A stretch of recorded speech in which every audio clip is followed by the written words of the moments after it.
말씀 보겠습니다. 자, 로마서 1장 16절에서 17절입니다.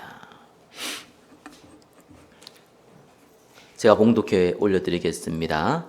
내가 복음을 부끄러워하지 아니하노니 이 복음은 모든 믿는 자에게 구원을 주시는 하나님의 능력이 됨이라. 먼저는 유대인에게요 그리고 헬라인에게로다. 복음에는 하나님의 의가 나타나서 믿음으로 믿음에 이르게 하나니 기록된 바 오직 의인은 믿음으로 말미암아 살리라 함과 같으니라. 아멘. 마태복음 이제 강의가 끝났고 이제 마가복음, 누가복음, 이제 요한복음 이제 들어가야 되는데 마가복음, 누가복음, 요한복음 하나씩 응답 받을 텐데 하나님이 시간표에 따라서 말씀을 주시겠다 싶습니다. 이제 세 가족이 좀 와야 됩니다. 마태복음은요 유대인들에게 적은 복음의 내용입니다. 근데 교회 다니는 유대인들에게 적은 내용이에요. 그게 마태복음입니다. 왜냐하면은 유대인들이 예수님이 공생애 때 함께한 분들도 있지만 분들이 훨씬 많습니다. 그러니까 예수님의 공생애를 기록해서 그걸 들음으로 말미암아 이제 복음을 조금 깊이 알게 되죠. 특별히 유대인의 사상 또 정서를 고려해서 마태복음이 기록되어 있습니다. 어쩌면 저와 여러분에게는 마태복음이 굉장히 중요합니다. 왜냐하면 오랫동안 신앙생활을 해왔거든요. 잘못된 것, 틀린 것 많습니다. 그거를 또 고치는 중요한 계기가 되지요. 자, 마가복음은 많은 병든 사람들에게 전달된 메시지입니다. 또 누가복음도 마찬가지고요. 이방인들에게, 어쩌면 새가족, 전혀 교회를 다녀보지 않은 새가족들에게 전달되어질 메시지입니다. 요한복음은 모든 사람이 필요한 메시지죠. 자, 이렇게 관점을 보고요.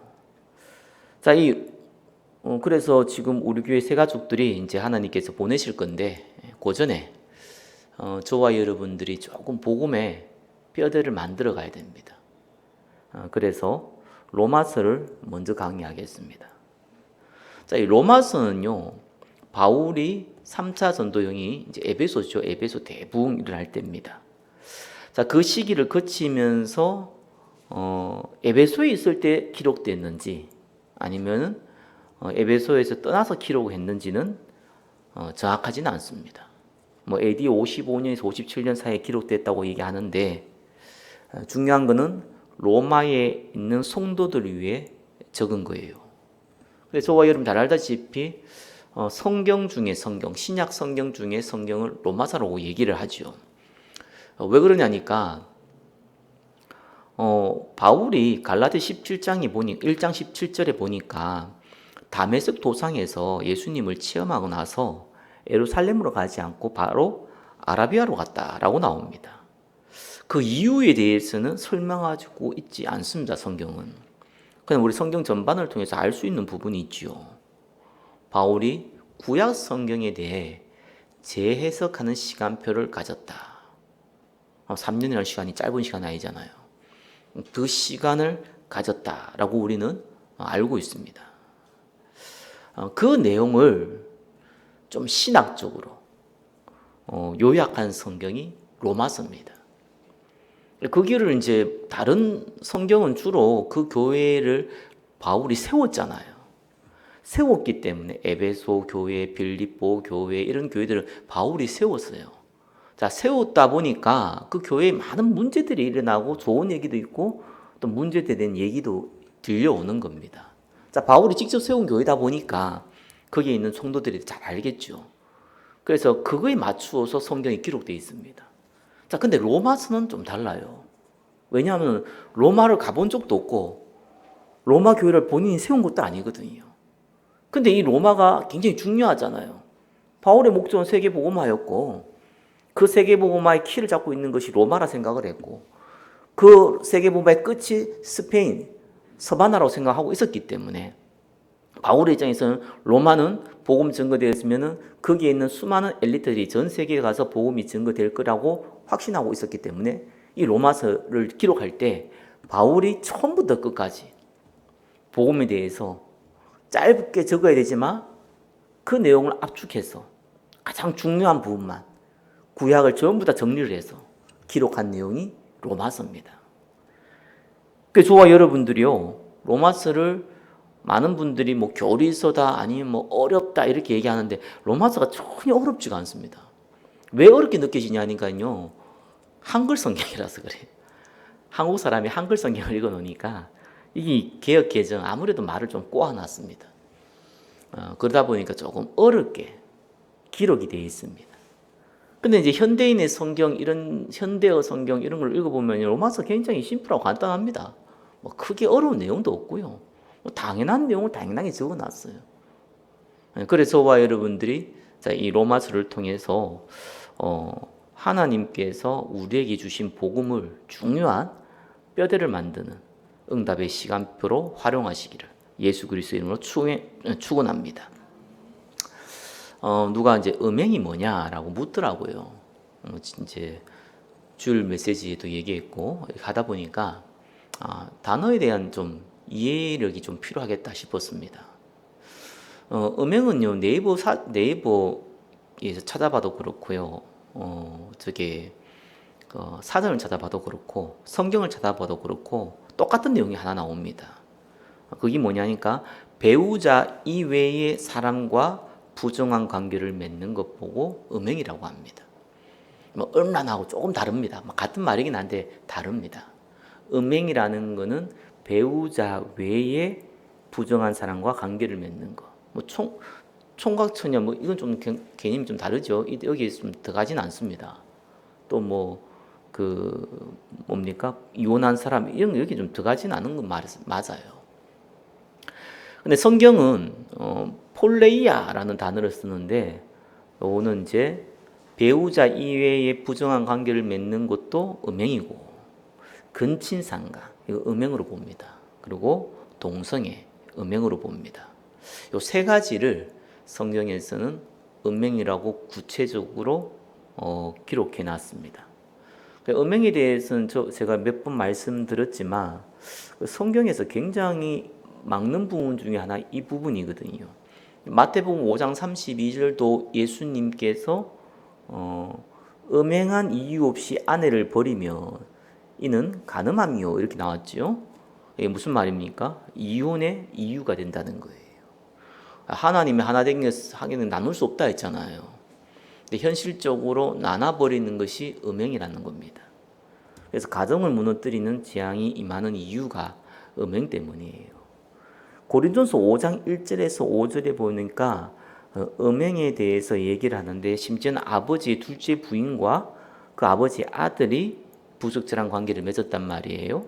그때 고린도전서 5장 5절에는 이런 자를 사단에게 내주었다. 그리고 육신은 멸하고 영은 예수의 날에 구원을 받게 하려매다 이렇게 나왔거든요. 그거는 이제 성경적으로 보면은 사단이 완전히 잡히는 겁니다. 자, 음행은 그러면 개인과 공동체가 재앙이 임하는 거죠. 그래서 이 음행을 요약해 보면은 개인이 또 공동체가 특별히 가정, 교회 재앙이 임하는 아주 직접적인 이유가 음행이다라고 보면 됩니다.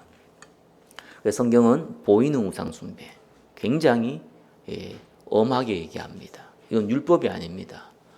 그리고 음행 굉장히 엄하게 얘기합니다. 왜 그렇습니까? 사단이 돌이킬 수 없을 정도로 그 한 사람, 그 공동체를 무너뜨리기 때문에 그래요. 그래서 바울은 이런 자를 용납하지 말라라고까지 얘기를 합니다. 자, 참조로 말씀드렸습니다. 자, 이 부분이 사실은 뭐 오늘도 본문에 조금 나와 있습니다. 자, 오늘 로마서 1장 같은 경우는요, 바울이 로마 교회의 성도들에게 인사하는 내용인데 세 가지를 얘기했습니다. 첫 번째는 뭐냐니까 복음에 대해서 간략하게 요약해서 설명했어요. 그게 1번의 내용입니다. 7절까지죠. 그리고 두 번째는 이 복음이 정말로 저와 여러분에게 뿌리 내려야 됩니다. 그거에 대해서 간략하게 정리했습니다. 그것이 15절까지입니다. 아니 15절이 아니죠. 17절까지죠. 그리고 마지막으로는 영적 상태에 대해서 설명을 했습니다. 18절에서 마지막 절까지죠. 왜냐하면 영적 상태를 완전히 무너뜨리는 우상에 대해서 얘기했습니다. 물론 그 중에 이제 음행이 들어가는데 사실 음행에 대한 얘기라기보다는 우상에 대한 심각한 부분을 얘기하고 있습니다. 자, 이렇게 보시고 우리 첫 번째 보겠습니다. 첫 번째는 정확히 알아야 될 복음의 내용입니다. 로마서 1장 1절에서 2절에 성경에 미리 약속된 복음이다 라고 바울이 얘기하고 있습니다. 그래서 이 복음이 뭡니까? 복된 소식이잖아요. 인간에게 복된 소식은요, 구원입니다. 그 이상도 어쩌면 그 이하도 아닙니다. 최고의 복이고요, 또 최고의 응답이죠. 그래서 구약에 예언됐단 말이 뭡니까? 구약 시대는 오실 예수 그리스도를 믿음으로 구원받았다. 그렇죠? 신약은 오신 그리스도를 믿음으로 구원받는 것이죠. 그래서 성경에서 말하는 복음은 뭡니까? 예수 그리스도를 믿음으로 구원을 받는 것이다. 거기 1번의 1번 내용입니다. 그 증거가 뭐냐? 1번의 2번이죠. 다윗의 혈통이요 하나님의 아들이시다. 자, 로마서 1장 3절에는 육신으로는 다윗의 혈통에서 났다. 자, 구약 성경에는 메시아가 그리스도가 다윗의 후손으로 올 것을 많이 예언하고 있습니다. 대표적인 성경 구절 중 하나가 이사야서 11장 1절에 이새의 줄기에서 한 싹이 나며 그 뿌리에서 한 가지가 나서 결실할 것이요. 이래 나오죠. 그래서 육신으로는 다윗의 혈통으로 났다는 것을 증거했고요. 성결의 4절에 성경의 영으로는 죽은 자들 가운데서 부활하사 능력으로 하나님의 아들로 선포되셨으니 곧 우리 주 예수 그리스도 시내라. 성결의 영, 성령 하나님입니다. 그죠? 성령 하나님께서 그리스도와 함께 내주하고 계셨죠. 그래서 부활하신 겁니다. 그래서 우리에게 증거로 하나님이란 증거로 우리에게 막 보일 이유는 없어요. 하나님이신데, 그죠? 근데 하나님 맞지? 확인했지? 이렇게 얘기하는 게 아니죠. 그러나 저와 여러분들이 까막눈이기 때문에 영적으로 봐야 되는 거예요. 하나님의 능력을. 그래서 하나님의 능력으로 부활하는 건 하나님 입장에서 능력이 아니죠. 당연한 거고. 근데 사람 입장에서 능력이죠, 그죠? 그래서 사람들이 볼 때 하나님의 아들이 맞구나라고 선포되었다라는 얘기입니다. 저와 여러분들은 그리스도 외에는 구원의 길이 없다 그 말이에요, 그죠? 그것이 다윗의 혈통 하나님의 아들이신 예수 그리스도다 그 말입니다. 자, 1번에 3번 보니까 예수 그리스도의 것으로 부름받았다라고 나옵니다. 자, 5절에 보니까요, 은혜와 사도의 직분을 받아 그의 이름을 위하여 모든 이방인 중에 믿어 순종하게 하나니 너희도 그들 중에서 예수 그리스도의 것으로 부르심을 받은 자니라. 이래 나옵니다. 그래서 예수 그리스도의 것. 저와 여러분들은요, 내 것이 아닙니다. 그죠? 그리스도의 것이에요. 그래서 성령님도 받으셔야 돼요. 내 것이면은 내 생각대로 움직이면 됩니다. 그래서 어떤 우리가 살아가는데 거의 다 저와 여러분들은 여러분들이 만들어진 내 생각대로 움직이시면 돼요. 어떻게 보면은 그게 만들어졌기 때문에 뭐 맞건 틀건 간에 내 생각대로 움직이게 되어 있습니다. 가치관이라고 하죠. 성경에 대한 지식, 또 삶에 대한 경험, 내가 알고 있는 각종 체험한 거 이런 것들 다 합쳐져 가지고 우리가 선택을 합니다. 그런데 예외사항들이 많습니다. 우리 살아갈 때. 그래서 중요한 결단이나 중요한 선택을 할 때는요, 여러분의 생각을 믿으시면 안 돼요. 그거는 굉장히 중요한 부분입니다. 왜냐하면은 다른 모든 것들은 어떤 면에서는 일일이 저와 여러분들이 막 이게 하나님 계획입니까? 아니면 따져갖고 움직여가지고는요, 일이 안 돼요. 살아가지를 못해요. 굳이 내가 짜장면 먹고 짬뽕 먹까지 막 고민할 필요는 없잖아요. 그죠? 그냥 저와 여러분들이 생각나는 대로 선택을 하고 또 어쩌면 내가 맞다고 생각하는 선택을 하면 됩니다. 근데 우리는 인생에서 중요한 부분들이 있어요. 살아갈 때요. 그래서 뭐 결혼을 한다거나, 그죠? 아니면 뭐 교회를 정한다거나 이런 중요한 부분이 있을 때는요, 성령님도 받으셔야 돼요. 이게 왜 중요하냐니까요. 다른 거는 쉽게 돌이킬 수 있습니다. 근데 알다시피 우리 인생에서 굉장히 중요한 부분들이 있잖아요. 이거 쉽게 못 돌이킵니다. 그래서 한번 턴을 하면은 많은 시간이 걸려요. 그래서 성령님도 받는 것이 굉장히 중요합니다. 이때는 100% 저와 여러분들 내 생각을 일단 딱 접어야 돼요. 하나님께 딱 무릎 꿇고 기도하면서, 그죠? 시간표를 기다립니다. 저는 개인적으로 경험했을 때에 하나님이 항상 증거를 주셨어요. 그거는 제가 받은 응답들이거든요.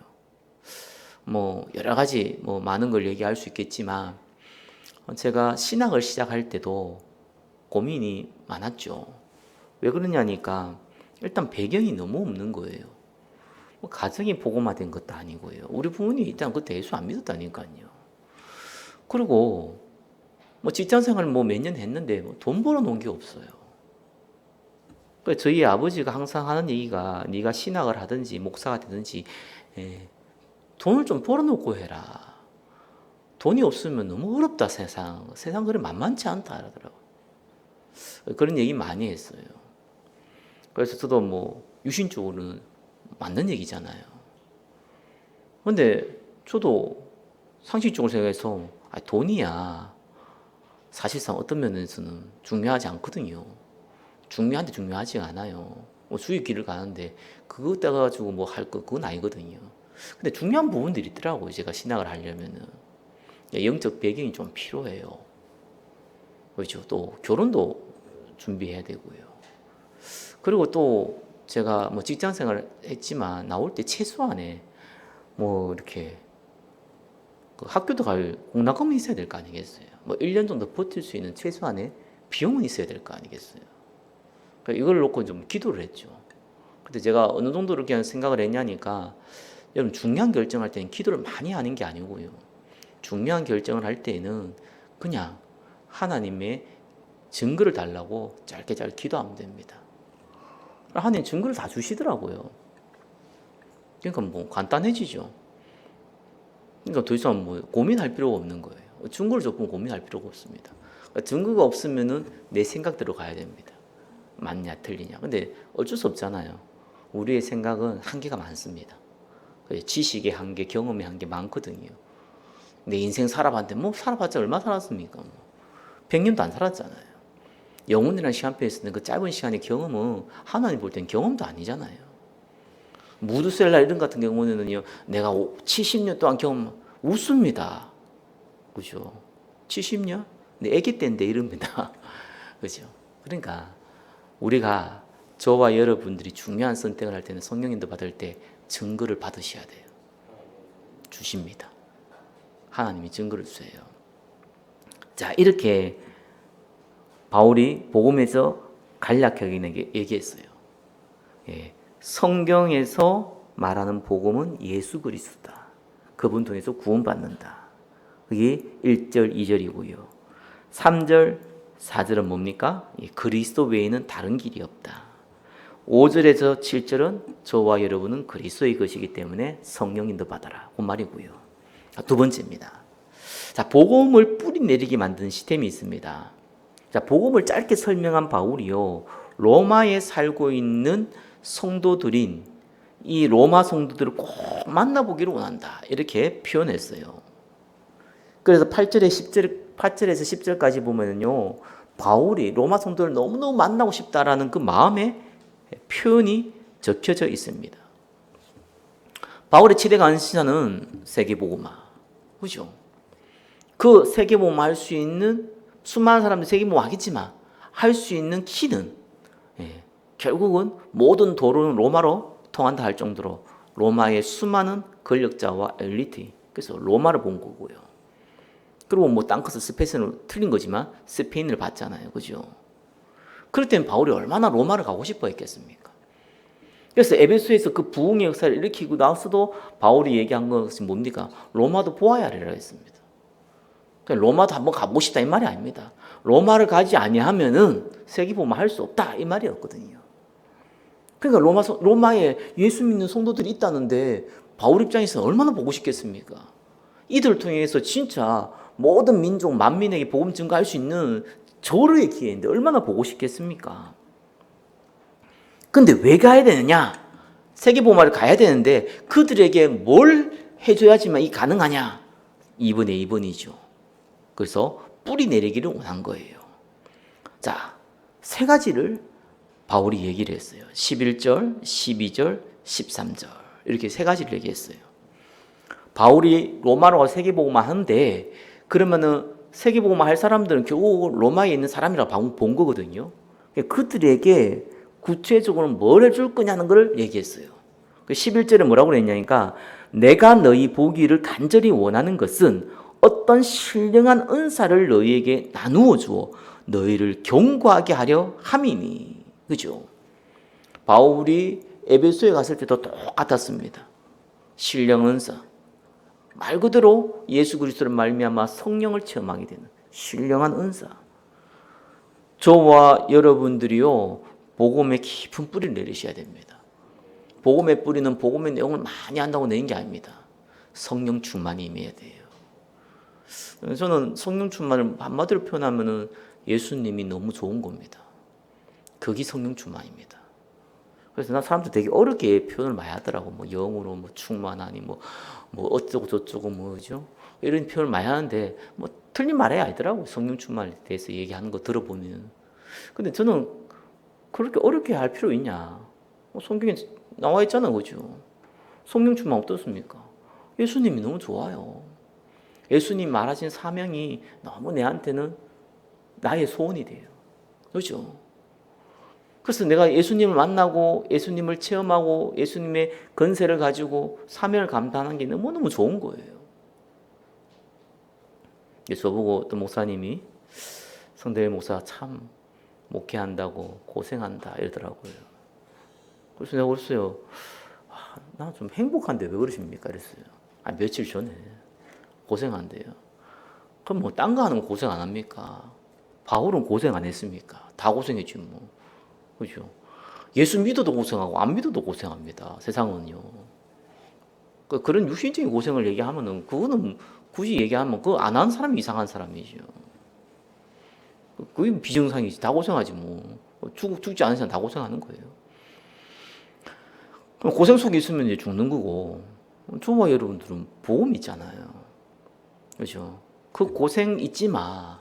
뭐 육신에 여러 가지 고통도 있을 수 있고 상처도 있을 수 있고 그죠? 스트레스도 있을 수 있고 육신의 아픔도 있을 수 있고 뭐 그런 거 없는 사람이 어디 있습니까? 근데 그거 가지고 뭐 저게 인생이 힘드니 좋니 이거는 애들이 나는 얘기고요. 그거를 충분히 이길 만큼 아니 그거와는 비교가 안 될 다른 힘이 있잖아요. 예수님이 좋은 거예요. 여러분 성령 충만 받으시기 바랍니다. 오직 성령이 내 힘 있으면 권능 받고 예루살렘 온 유대 사마리아 증인된다 했잖아요, 그죠? 그래서 권능이 임했나? 증인들이 증인이 안 됐나? 뭐 그것도 나타난 증거 중에 하나입니다. 근데 일단은 성령 충만이 임하면은요 예수님이 좋기 때문에 말을 하게 돼 있어요, 그렇죠? 성령 충만이면은 말을 하면 그 말 가운데 하나님 또 역사를 합니다. 그러니까 저와 여러분이 하나님이 주신 성령 충만 받으셔야 돼요. 어떻게 받습니까? 하나님 성령 충만 달라고 하시면 됩니다. 간단해요. 그렇죠? 자, 그래서 11절에 그 얘기를 했고요. 12절은 뭡니까? 너희와 나의 믿음으로 말미암아 피차 아니함을 얻으려 함이니. 저는 이거 말씀 보면서 맞다라고 생각합니다. 여러분 간증요. 앞에 서서 누구한테 간증을 한다. 그렇게 좋다고 저는 보지 않습니다. 왜냐하면은 간증을 해버리면은 약간 사람이 표현이 약간 오바가 됩니다. 목회자들도 그런데 뭐 성도들은 말할 것도 없죠. 그것도 잘 하려고 합니다. 표현을요. 요만한 가지고 이만큼 뭐 버풀이 자꾸 얘기를 많이 합니다. 근데 내가 목사다 보니까요, 나 그런 분들 많이 만났거든요. 강사들 중에서.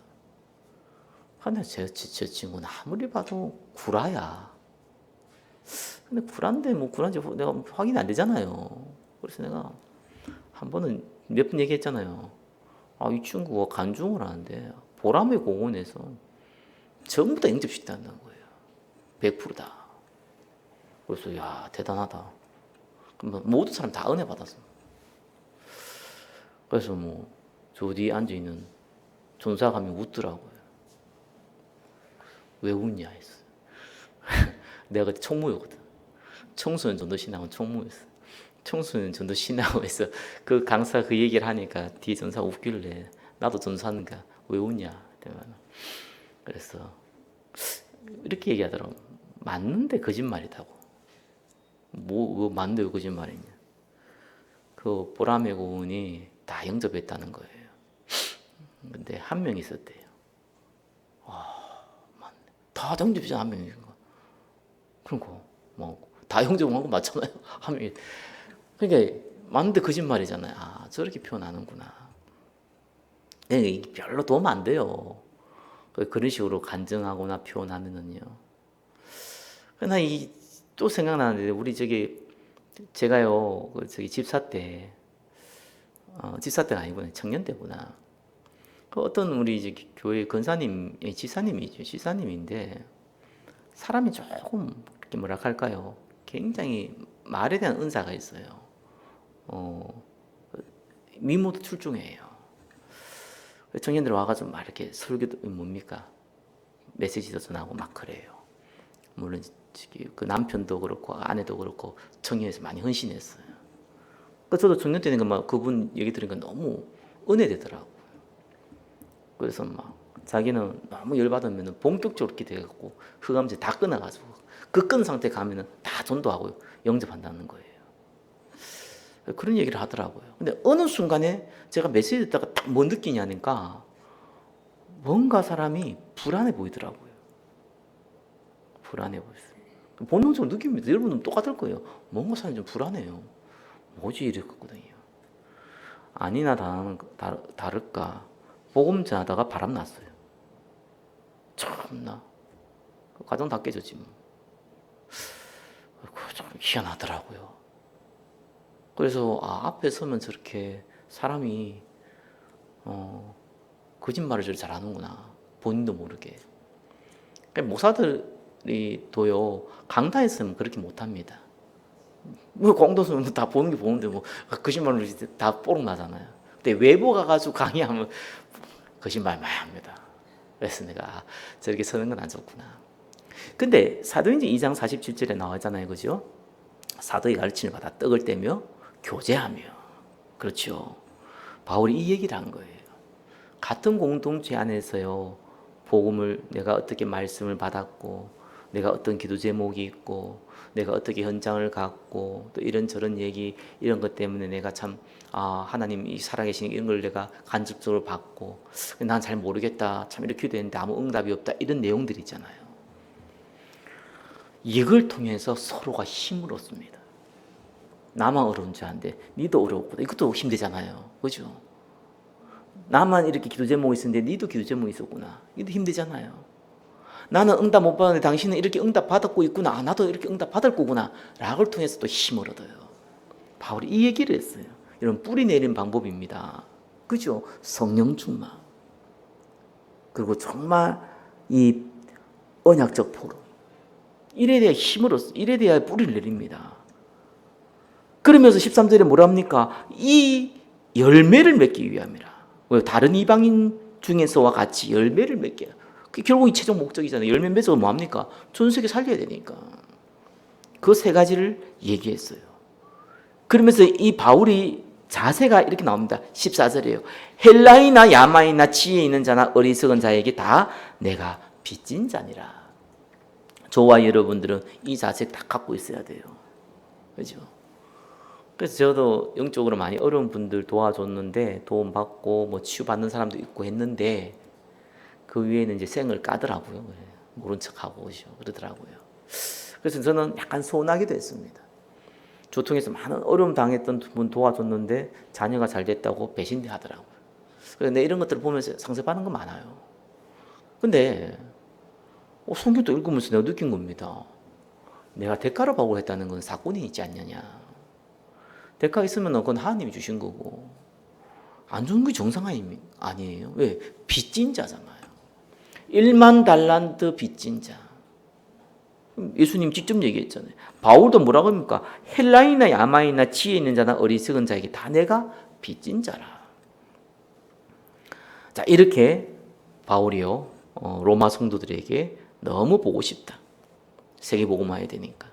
그리고 너희들에게 정말 성령 충만과 언약적 포럼을 통해서 뿌리 내리게 하고 싶다. 그 얘기한 겁니다. 그래서 본인이 간증을 해요. 로마서 1장 16절 17절. 보통 로마서 1장 16절 17절 오늘 읽었잖아요. 이 내용 가지고 여러 가지 해석을 많이 하는데 저는 쭉 읽어보면서 느낀 겁니다. 바울의 간증입니다. 내가 복음을 부끄러워하지 아니하노니 이 복음은 모든 믿는 자에게 구원을 주시는 하나님의 능력이 됩니다. 먼저는 유대인에게요 그리고 헬라인에게로다. 자, 복음 부끄러워하는 것은 두 가지입니다. 하나는 이 복음 가치가 없다 이렇게 생각해서 부끄러워하는 사람이 있고요. 주로 목사 가운데 그런 사람 많습니다. 복음 얘기하기를요 시시하고 유치하고 그죠? 그냥 심플한 거 자꾸 얘기해서 하냐 이런 사람들요. 복음 부끄러워하는 겁니다. 그래서 딴 거 율법, 윤리, 도덕, 행위 이런 거요. 박애, 신비 이런 얘기 많은 사람이 있습니다. 그건 복음을 부끄러워하는 거예요. 복음을 말하지 않는 게 아닌가. 복음을 부끄러워하다는 본인도 모르는 증거고요. 또 다른 복음의 부끄러움이 있죠. 내가 복음을 얘기함으로 말미암아 육신적인 손해를 입을까 봐 부끄러워하는 거 있습니다. 주로 두 번째가 많죠. 그렇죠? 제가 직장생활을 하면서 자기가 예수 믿는 사람이라고 얘기하는 사람 내가 못 봤어요, 솔직히 거의. 그래서 저는 딱 그 회사에 다닐 때도 성경책을 딱 끼고 놔두고 아예 책상에다가 읽지도 않은 성경책을 큰 걸 하나 사가 딱 놔뒀어요. 그 자체가 내가 예수 믿는 사람이라는 거 나타내는 증거잖아요. 참 사람들 만나고는 나중에 많이 알았어요. 교회 다니는 사람이구나 이런 걸 나중에 알았어요. 이게 전혀 표를 안 냅니다. 왜요? 그걸 표 내면은 혹시 육신적으로 회사 생활하는데 내가 예수생이라는 이상한 분위기 가운데 내가 혹시 손해를 보지 않을까 이런 두려움 많습니다. 그죠? 바울이 사실상 바리새인들로서 본인이 유대인 중에서도 바리새인으로서 피해 볼 곳이 가장 많았죠. 복음 가진 것 때문에. 그래서 바울은 이게 내가 안 부끄럽다는 거예요. 왜 안 부끄럽냐? 구원을 주신 하나님의 능력이에요. 부끄러워할 이유가 없습니다. 구원받냐 안 받냐입니다. 죽냐 안 죽냐입니다. 그죠?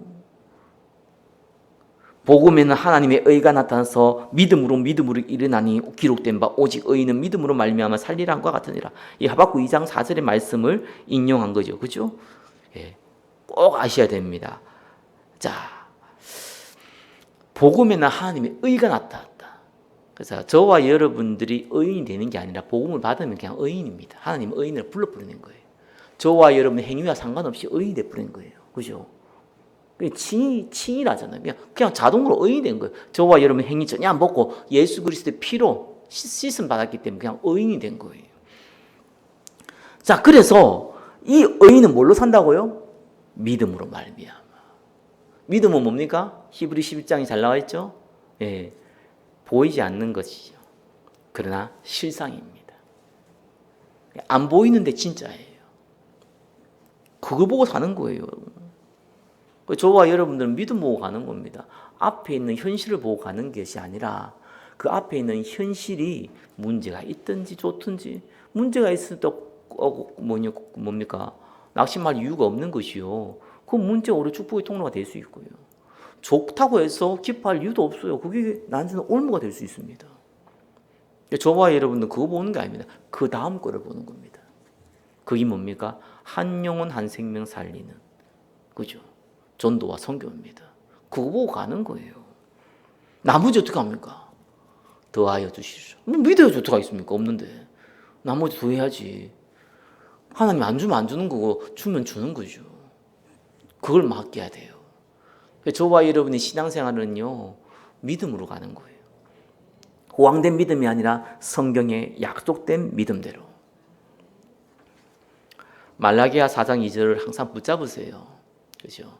내 이름을 경외하는 너에게는 치유하는 광선이 비춘다.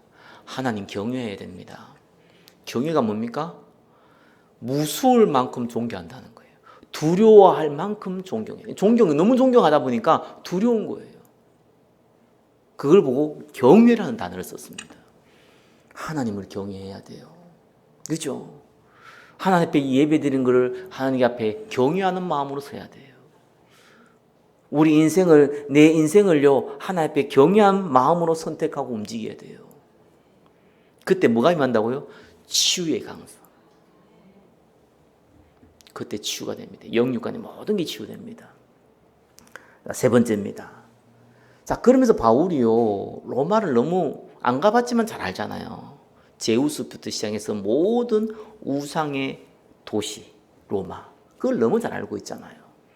그래서 바울이 이 부분에 대해서 로마 성도들에게 얘기를 하는 거예요. 이게 얼마나 무섭냐? 3분의 1분 봉입니다. 자, 불신자들에게도요, 하나님의 능력과 신성을 보여줬습니다.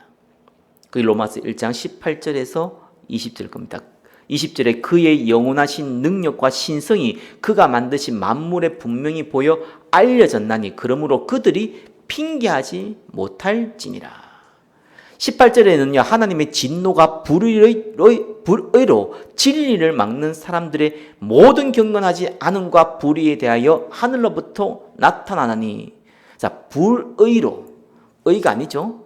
진리를 막는다.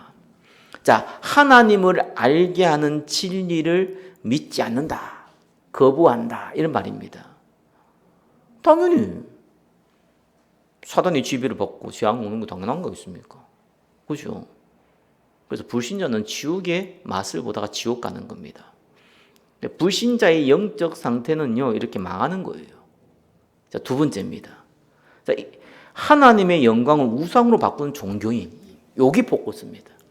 자, 불신자도 얘기했지만요, 두 번째입니다. 이 사람이 예수 믿느냐 안 믿느냐 그건 잘 몰라요. 그 의미로 보면 안 돼요. 근데 분명한 건 종교인이에요. 뭐라고 얘기하니까 하나님을 알되 21절이 납니다. 하나님을 영화롭게 하지 아니하며 감사하지도 아니하고 오히려 그 생각이 허망하여져 미련한 마음이 어두워졌나니 스스로 지혜 있다 하나 어리석게 되어 썩어지지 아니하는 하나님의 영광을 썩어질 사람과 새와 짐승과 기어다니는 동물 모양의 우상으로 바꾸었느니라. 이거는 구원받았냐 안 받느냐의 관점이 아닙니다. 하나님은 알지만 우상을 선택했다. 우상이 뭡니까? 하나님보다 소중한 것. 그게 다 우상이거든요. 근데 이 우상을 어느 정도 선택을 했냐니까요, 이거를 지혜롭다 생각하고 선택하는 거예요. 그래서 어느 곳이나 회색지대, 타협 이런 게 다 있습니다. 여러분 정치는요 타협의 장이고 뭡니까? 네 걸 내주고 내 걸 내주고 타협한 장이거든요. 그게 정치인데 성경은 그렇지 않습니다. 성경은 타협의 장이 없습니다. 왜 그렇습니까? 성경은요 한마디로 하나님이 원하는 것이냐 아닌 것이냐 딱 구분되어 있기 때문에 회색지대가 없어요. 이게 우상을 선택했는지 아닌지 잘 몰라요. 이 사람 진짜 우상을 너무너무 마음을 담았는지 아닌지 확인이 안 되는데 증거들은 나타나요. 자, 바리새인들은 어떤 우상을 갖고 있었습니까? 기득권이라는 우상을 갖고 있었잖아요. 이 기득권을 내가 놓치면 죽는다. 그러니까 예수님이 인기가 많아지면 자기들의 기득권이 뺏겨지게 되고 자기들의 존경을 못 받기 때문에 그게 모든 경제와 이권이 다 걸려 있거든요. 그래서 예수를 죽이려고 한 겁니다. 그리스도를요. 근데 요한복음 11장 50절에 보니까 이렇게 얘기합니다. 한 사람이 백성을 위하여서 죽어서 온 민족이 망하지 않게 되는 것이 너희에게 유익한 줄로 생각하지 아니하는도다 하였으니. 이게 무슨 말이냐니까요. 예수님이 다른 사람들 다 이스라엘 사람들 다 왕으로 보고 있잖아요. 그러니까 지금 로마 속국대인데 왕은 가이사 하나밖에 없거든요. 그 사람들 머릿속에는. 근데 이 예수가 유대인이 왕이 돼버리면 어떤 일이 벌어집니까? 로마 사람은 가만히 있겠어요? 구인들 와가지고 다 죽일 거 아니에요. 그래서 이 바리새인이 뭐라고 얘기했습니까? 그래서 예수를 죽여야 된다. 왜? 이스라엘 사람 다 왕 삼으려고 그러기 때문에. 죽여버려야지, 그래야지 왕이 안 세워질 거니까 로마 사람들이 우리를 안 죽일 거 아니냐, 그 말입니다. 지혜롭죠? 그죠? 지혜롭죠. 성경은 뭐라고 그럽니까? 스스로 지혜 있다 하나 어리석게 돼요. 하나님을 십자가에 못 박았다니까요. 우리가 생각할 때, 사람이 생각할 때는요, 이 계산하고 타협하는 것이 굉장히 지혜롭다 생각하는데, 그 지혜가 어디서 나옵니까? 우상을 붙잡았기 때문에 오는 결과거든요. 그죠? 그리스도를 붙잡아 온 지혜가 아니라 우상을 붙잡았기 때문에 만들어지는 지혜예요. 그래서 이 사람들이 굉장히 어두워진 겁니다. 영적으로요. 자, 이렇게 영적 상태가 무너집니다. 그러니까 여러분, 영적 상태가 언제 무너지냐니까요. 그 사람이 우상이 뭔지는 몰라요. 사람마다 다 달라요. 자녀가 우상일 수도 있고, 돈이 우상일 수도 있고요. 뭐 기득권이 우상일 수도 있고, 그죠? 명예가 우상일 수도 있고, 여러 가지 있겠죠. 나 거기에 잡혀버리면 어떤 일이 벌어지냐? 3번에 3번이 이때 오더라고요. 부끄러운 욕심 가운데 하나님이 내버려 두십니다. 자, 하나님이 종교인, 어쩌면 구원받은 자를요, 재앙 내리는 방법이 있어요. 그 방법이 뭔지 압니까? 내버려 둬버려요. 놔둬버려요, 그냥. 살든지 말든지 놔둬버려요. 여러분, 이 땅은 누가 주인입니까? 예수님이 하잖아요. 누가 어쩌면 주인이라기보다는 누가 청직입니까? 너 야비마귀. 이게 세상신. 그 실제로 실권 잡고 있다니까요. 마귀 새끼가요, 귀신이. 그죠? 그 저희는 구원받으니까 어떻게 합니까? 근데 원래 우리 거잖아요. 하나님 자녀 거잖아요. 그거 뺏으러 가잖아요. 천국은 침노한 거죠. 그거 뺏어야 되잖아요. 뺏어야 되거든요. 근데 이걸 안 뺏고 가만히 있단 말이에요. 이거 어떻게 합니까? 하나님이 내버려 둬버려요. 세상 신에 이끌도록 내버려 둬요. 물은 위에서 아래로 내려옵니다. 그죠? 내가 의지적으로 뭐 펌프를 써가지고 위로 올리지 않는 이상 자연스럽게 아래로 내려옵니다. 인간의 제약은요, 가만 놔두면요, 망합니다. 타락이 심각해집니다. 의도적으로 성령으로 역사에서 충만을 누려가지고 하나님 나를 정복해야지만 우리가 원래 인간성이 돌아옵니다. 하나님 만든 인간성이에요. 하나님 자녀의 인간성이 돌아옵니다. 그렇지 않으면은 계속해서 인간은요, 멸망합니다. 계속해서 타락합니다. 그래서 하나님이요, 내버려 둬버려요. 저와 여러분이 망하지 않기를 바랍니다. 망해버리면은요, 하나님이 내버려 둬요. 하나님이 재앙 내리는 게 아니라니까요. 내버려 둬버려요. 자, 결과가 어떻게 됩니까? 창세기 3장 결과 나오죠? 24절에 마음의 정욕대로 더러움에 내버려 두사. 26절에 그들을 부끄러운 욕심에 내버려 두셨으니. 그러니까 그 어떻게 됩니까? 24절에요.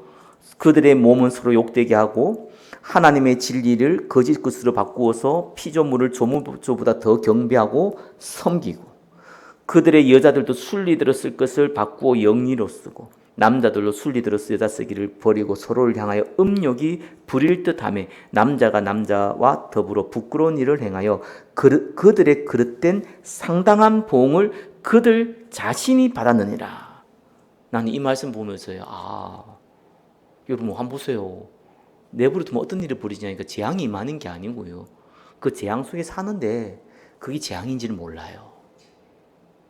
여러분, 동성애에 대해서 저도 자세히는 몰라요. 그러나 성경은 뭐라고 얘기하냐니까 이 굉장히 말 그대로 부끄럽고 어마어마한 재앙이거든요. 근데 그 동성애 가운데 있는 사람은 그걸 재앙인지 모른다니까요. 좋은 건 거예요. 왜? 내가 유신적으로 끌리니까. 남자가 남자를 향하여, 여자가 여자를 향하여. 음행 똑같습니다. 그게 끌린다니까요. 잡혀버리면. 끌려버리면 어떤 일이 벌어지냐니까 부끄러운지도 모르고 그 자체가 재앙인데 재앙인지도 몰라요. 음행을 해서 문제가 온다기보다는요, 이미 문제 가운데 들어가 버리는 거예요. 나머지 그냥 따라오는 거고, 어떤 면에서는요. 이만큼요, 이 하나님이요, 내버려 둬 버려요. 그래서 난 고린도서 5장 5절 말씀이 맞다니까요. 사단에게 내어준 바 되었다. 그 말은요, 하나님이 야 사단 네 가져가 이 말이 아니고요. 하나님이 더 이상 이 사람에게 역사를 안 하는 거예요.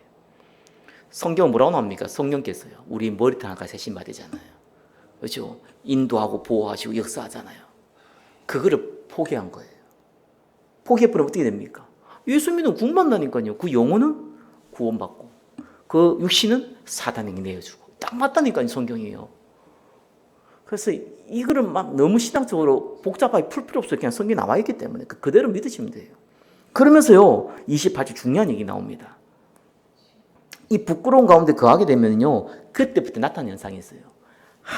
그들의 마음에 하나님 두기 싫어합니다. 요 일이 벌어집니다. 예배드리기 싫어. 기도하기 싫어. 생명 살리는 귀찮아. 전도하는 거, 난 뭐 한용 놓고 살리는 거 귀찮아. 여기 그 증거거든요. 거기 부담스러운 거하고요, 싫어하는 건 다르죠. 그죠? 이 맞는데 참 나 잘 못해 이거 하고요, 헤이트 나 싫어 이거 하고 달랍니다. 싫은 거예요. 싫다는 말은 무슨 말입니까? 적대시가 한다니까요. 왜 전도해? 그죠? 기대봤자 아무 소용 없어 이거거든요. 지금 이래 되니까요, 그때부터 나타나는 게 있습니다. 29절. 불의, 추악, 탐욕, 악의에 가득한 자요, 시기, 살인, 분쟁, 사기, 악독이 가득한 자요, 수근수근한 자요, 비방하는 자요, 하나님께서 미워하시는 자요, 능욕한 자요, 교만한 자요, 자랑하는 자요, 악을 도모하는 자요, 부모를 거역하는 자요, 우매한 자요, 배약한 자요, 무정한 자요, 무자비한 자라. 뭐 나쁜 말은 다 적혀져 있어요. 보니까 이걸 일일이 다 해석할 필요는 없어요. 이렇게 사람이 내적으로 완전히 망가집니다. 그러면서 32절에 이렇게 나옵니다. 이제 마지막까지 가는 겁니다. 어느 정도 갔냐? 이 같은 일을 행하는 자는 사형에 해당된다고 하나님께서 정하심을 알고도 자기들만 행할 뿐 아니라 또한 그런 일을 행하는 자를 옳다 하느니라. 여기 이제 마지막입니다. 아니 내가 음행을 했다. 내가 이 심각한 우상숭배를 했다. 그러면 사람이요, 본능적으로요, 예수 믿는 사람은요, 이게 불편하고 부끄럽고 민망하고 이게 정상이잖아요. 근데 나중에는 이게 무감각해집니다. 그래서 마지막으로 어떻게 가냐? 니도 해야지. 그거 괜찮은 거야. 나쁜 거 아니야. 예수 믿으면 괜찮아. 예수 믿기 때문에 괜찮아. 그런 거 해도 이 정도로 갑니다. 거기 마지막 시간표입니다. 성경은 정확합니다. 내용이요. 성경은 죄악에 대해서 막 책망하거나 죽는다 이런 얘기를 하는 게 아니에요. 성경은 예수 그리스도 말하면 죄 다 끝냈어요. 아무 문제 안 돼요. 근데 성경은 뭘 얘기해? 머물면은 사단에게 완전히 잡힌다 그 얘기합니다. 그래서 언제든지 저와 여러분들은요, 복음으로 충만해야 돼요. 그렇죠? 그리고 저와 여러분들은 정말 복음 뿌리내릴 때 한 가지 조심해야 됩니다. 내 상태 점검하셔야 돼요. 이 영적 상태를 점검 안 하면 안 됩니다. 그래서 저는 여러분한테 제일 얘기하고 싶은 중에 하나가 정시 기도를 해라. 계속 하루에 한 번 해도 되고 이틀에 한 번 해도 괜찮으니까 자꾸 해봐라. 그래서 내가 하기가 좀 정시 기도 이런 거 하기 싫다 이 정도는요, 싸워야 될 시간표고요. 정시 기도 이런 거 하면 안 돼. 이런 나오면 이제 망한 거거든요. 그게 점검을 한 겁니다. 내가 점검해 보면은요, 다른 사람이 보입니다. 그럼 우리는 그 사람을 판단하면 안 돼요. 아니 어떻게 할지 모르고. 다만 참고는 해야 돼요. 하나님의 은혜가 있기를 예수 그리스도로 축원합니다. 기도하겠습니다.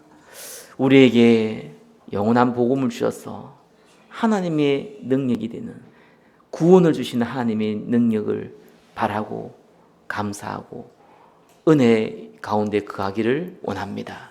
우리를 축복하시고 생명 살리는 그 현장 가운데 거하게 하옵소서. 예수 그리스도 이름으로 기도드립니다. 아멘.